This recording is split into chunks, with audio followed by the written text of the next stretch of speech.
acción.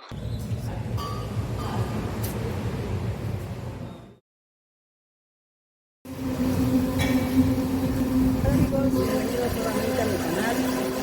Espero que dejen de like.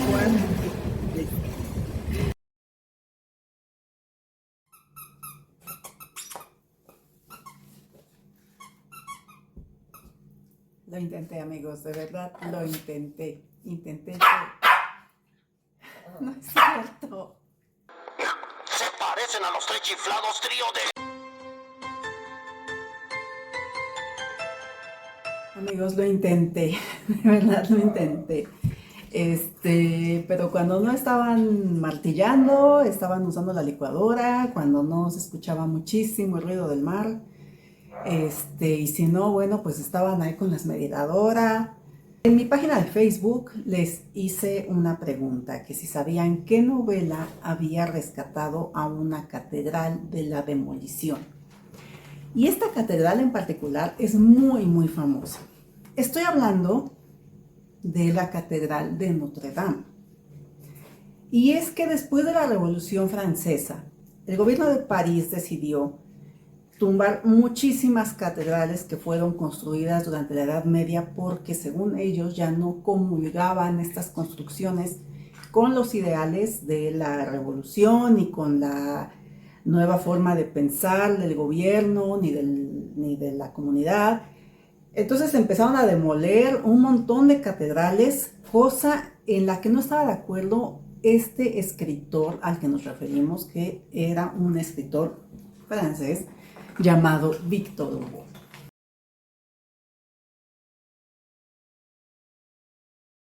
Y es que Victor Hugo, aquí está Robert, Victor Hugo no estaba muy de acuerdo con estas medidas porque decía que estaban perdiendo una gran parte de su patrimonio, de su identidad como franceses, y es una realidad. El problema aquí con Notre Dame es que para entonces Notre Dame no es como está ahorita. Notre Dame era una catedral que ya estaba en el abandono. O sea, después de la revolución entraron pues las personas que hacen ese tipo de cosas, la saquearon, robaron arte sacro, robaron las bancas, robaron lo que se pudieron robar. Y después, pues básicamente esta catedral quedó en el olvido.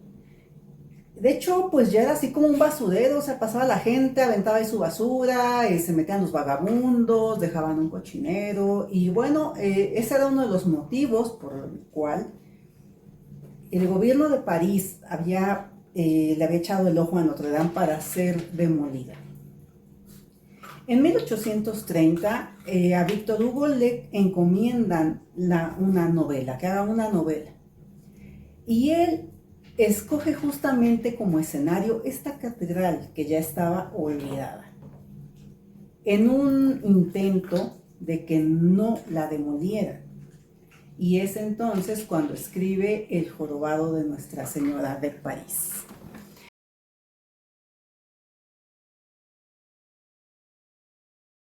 El jorobado de Nuestra Señora de París comienza justamente con unas festividades afuera de la Catedral de Notre Dame. Entre ellos se destaca una gitana muy joven, muy hermosa, llamada Esmeralda. Y Esmeralda empieza a bailar para pues la concurrencia. Todos los demás, aquí está Robert que sube y que baja como la bolita.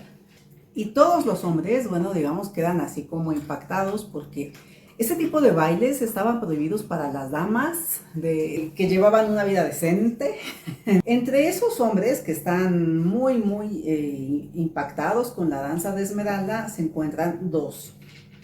Uno es el capitán Febo, que era un capitán de la Guardia Francesa, y Febo era un hombre joven, muy apuesto y muy mujeriego. ¿Es ese guapo?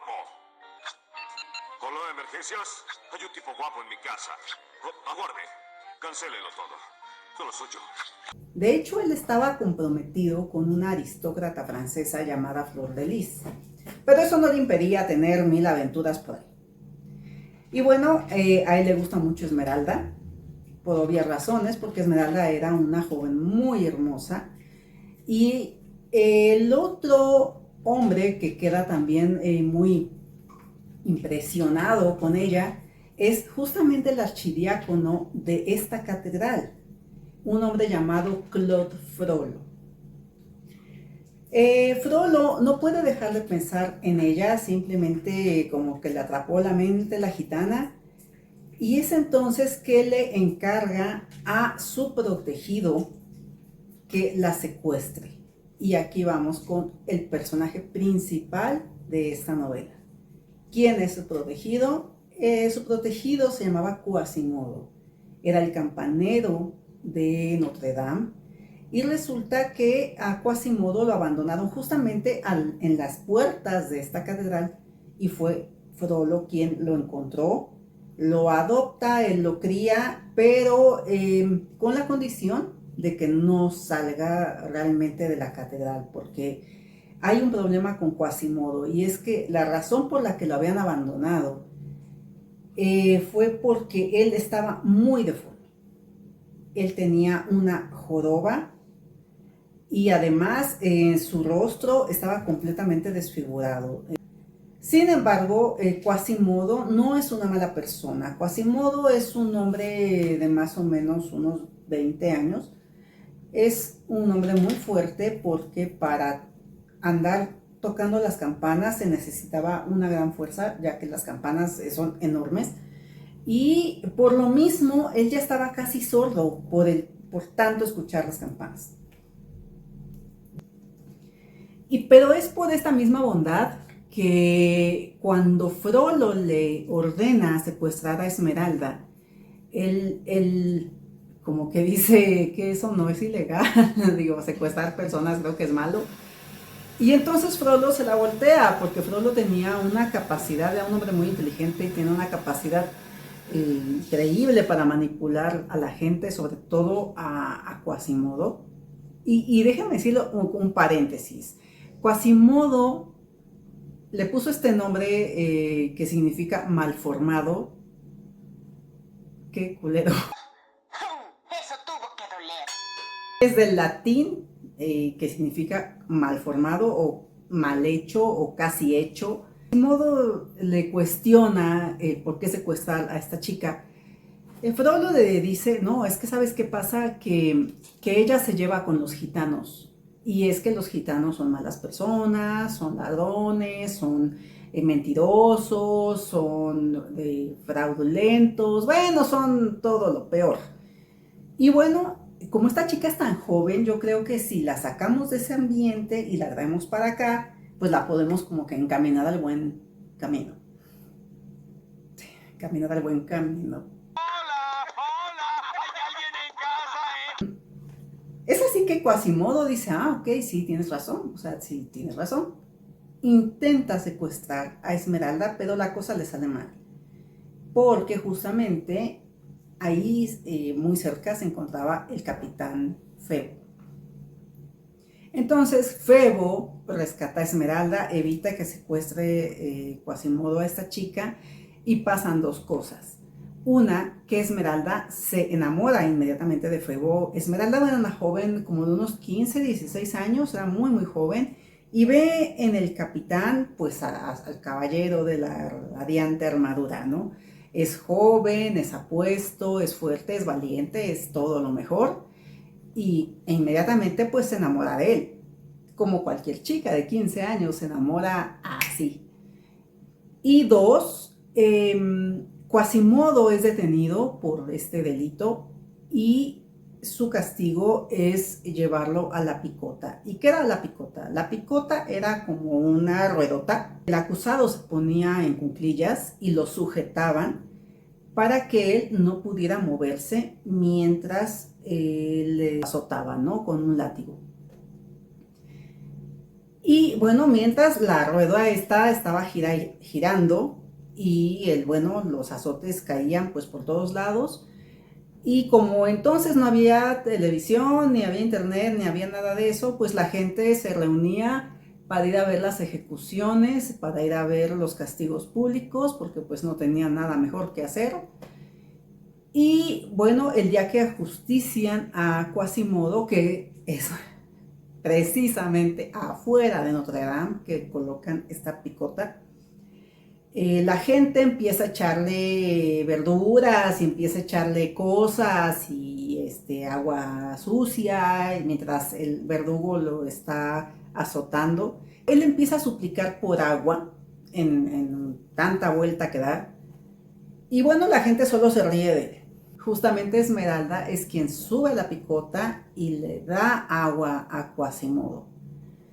Él inmediatamente se enamora de ella porque nadie le había demostrado un signo de empatía, de compasión en toda su vida. Ni Frollo, porque lo llamo así. Él se jura a sí mismo como que protegerla.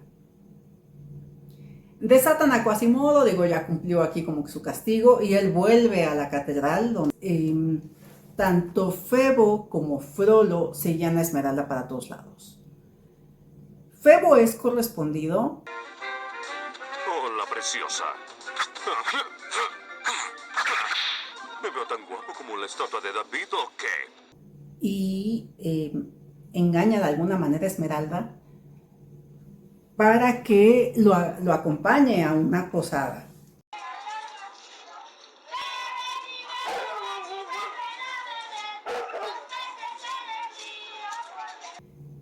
Como Frollo los va siguiendo, él ingresa a la posada también, y es en ese momento cuando Frollo siente una oleada de celos terrible, se mete a la habitación, ataca, apuñala a Febo.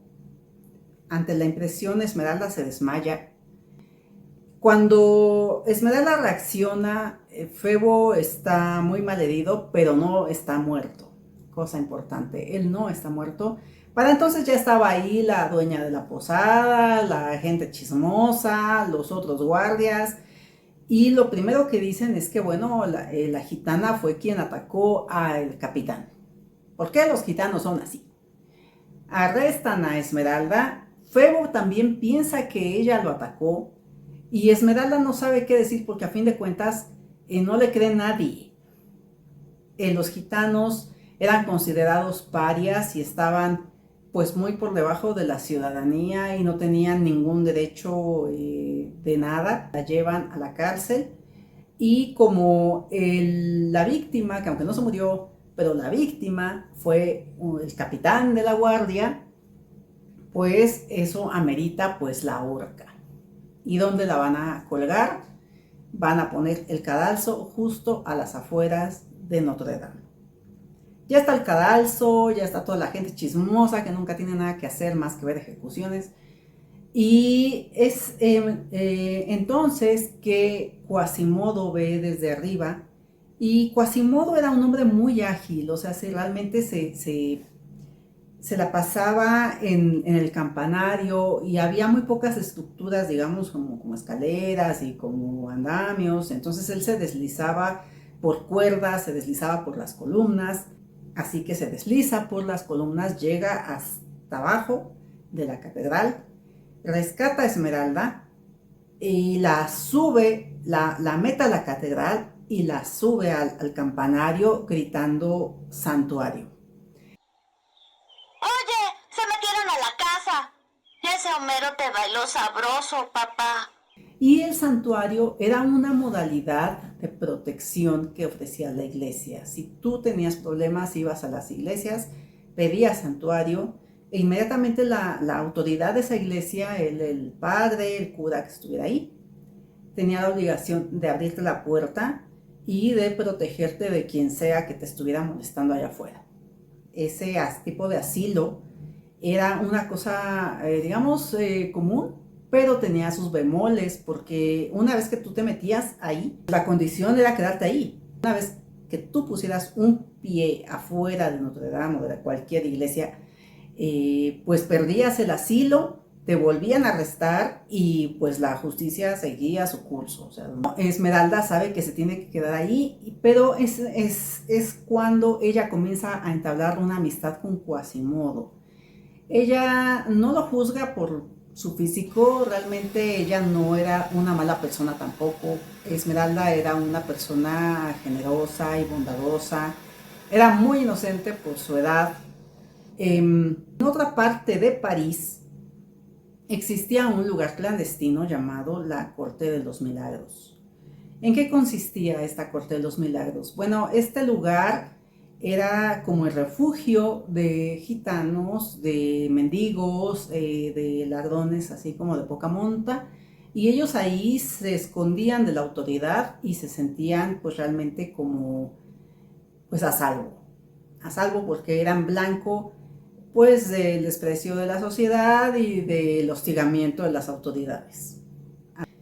Y ellos están discutiendo que Esmeralda en sí está prisionera en la catedral. Es así que traman un plan para sacar a Esmeralda de la catedral y que regrese con ellos a esta corte de los milagros.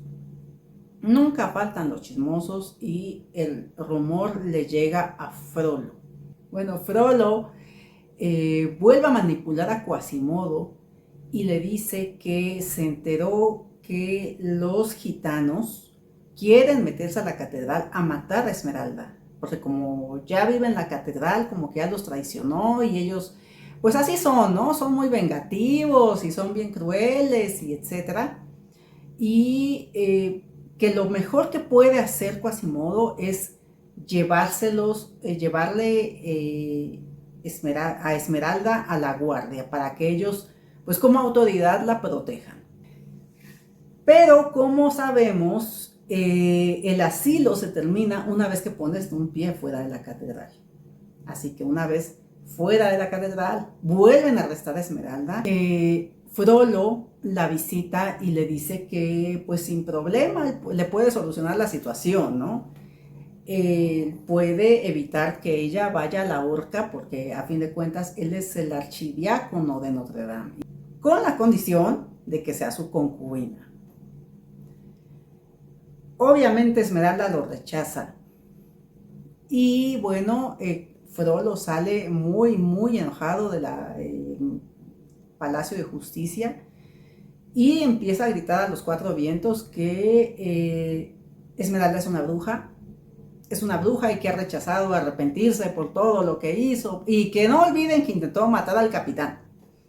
Así que la vuelven a llevar a la horca, al cadalso, pero en esta ocasión sí se lleva a cabo la ejecución. Cuelgan a Esmeralda y Esmeralda muere en el cadalso.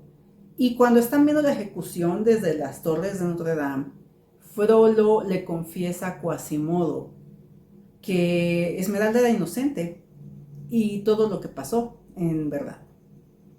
Quasimodo se enoja tanto porque Esmeralda, más que su amiga, pues ya sabemos que era su amor platónico, pero no era un amor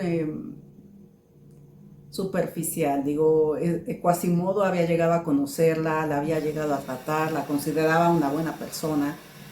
Y con esta injusticia viene una línea bien poderosa dentro del libro, que es cuando Quasimodo le dice a Frollo: has destruido todo lo que he amado. Y entonces Quasimodo arroja a Frollo desde la torre de Notre Dame. Frollo muere, Esmeralda también, y Quasimodo, digamos, se queda solo.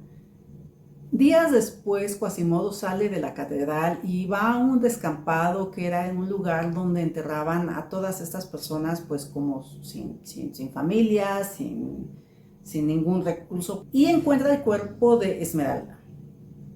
Es entonces que él se mete a la tumba con ella, la abraza y finalmente pues Quasimodo muere de hambre. Décadas después, la gente, pues, este descampado, comienzan a excavar pues para hacer otro tipo de cosas y encuentran dos esqueletos abrazados, un esqueleto normal y un esqueleto deforme. Y cuando intentan quitar a Quasimodo, los huesos de Quasimodo del cuerpo de Esmeralda, bueno, el esqueleto de Esmeralda, el esqueleto de Quasimodo se convierte en polvo. ¡Qué fuerte, Sandra! es así, amigos, como termina Nuestra Señora de París. Y es así como se salvó esta catedral. Esta catedral recibe cientos de miles de visitantes cada año y es uno de los símbolos de París.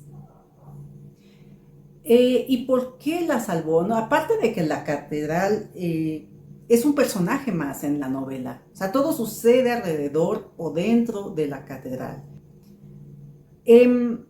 Pero si uno lee El jorobado de Nuestra Señora de París, va a encontrarse páginas y páginas y páginas. Va a ser un poquito cansado si es que se deciden a leerlo, porque en todas estas páginas Víctor Hugo describe con una precisión magistral la Catedral de Notre Dame.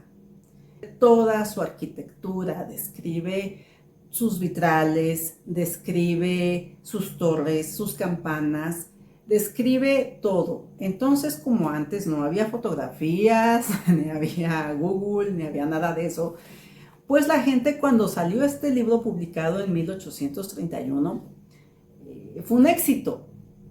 Fue un éxito porque realmente la historia es inolvidable. Es una historia icónica en la literatura mundial. No sé si cuántas personas lo hayan leído, pero además, como viene tan bien detallado cómo es esta catedral, entonces la gente iba a visitarla. Ellos ya no sabían si la catedral ya era un basurero, porque ya era un basurero, pero es entonces que la gente empieza a presionar al gobierno de París para que no la tumbe, para que no la derribe. Y bueno, París decide no derribar Notre Dame, y es por eso que todavía podemos admirarla al día de hoy. Pero fue gracias a esta novela. La verdad es que Víctor Hugo salvó a esta iglesia. Bueno, amigos, pues esto es todo por el día de hoy. Espero que hayan tenido muy feliz semana. Y bueno, nos vamos a ver muy pronto para un próximo video. Muchísimas gracias. Ah, y por cierto, una vez más, gracias a todos por ver mi último video sobre rebelión en la granja. Agradezco todos sus comentarios, todos sus likes. Y vamos a seguir aquí dándole. Muchísimas gracias.